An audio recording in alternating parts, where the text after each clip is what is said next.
आमची अडचण काय झाली माहितीये का, उठल्या उठल्या आम्ही पाहिला मोबाईल, जणू काय सीएम आहे का डीसीएम आहे.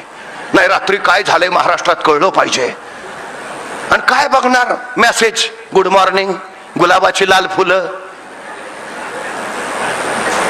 नाही तिथं फालतू वेळ घालवतो आम्ही, नाही तिथं. मी वारंवार सांगतो, त्या पोरांकडनं अपेक्षाच करू नका.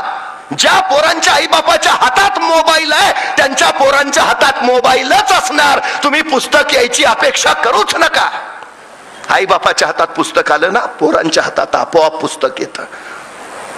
सगळ्यात महत्वाची गोष्ट आहे ती. सगळ्यात आमची अडचण ती झालीये. मला एका प्रश्नाचं उत्तर द्या. ऑडी, मर्सिडीज, रेंज रोवर या गाड्यांच्या जाहिराती तुम्ही कधी टीव्हीवर बघितल्यात का? नाही. मोबाईलवर स्क्रोलिंग करताना कधी ऑडीची जाहिरात तुम्हाला दिसलीये का?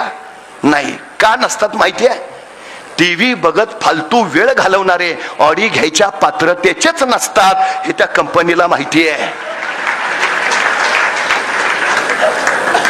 जे मोबाईलवर टाइमपास करताय ना त्याची लायकीच नाही रेंज रोवर घ्यायची. त्याला जाहिरात दाखवून उपयोगच नाही. त्याला जाहिराती कुठल्या? Rummy circle.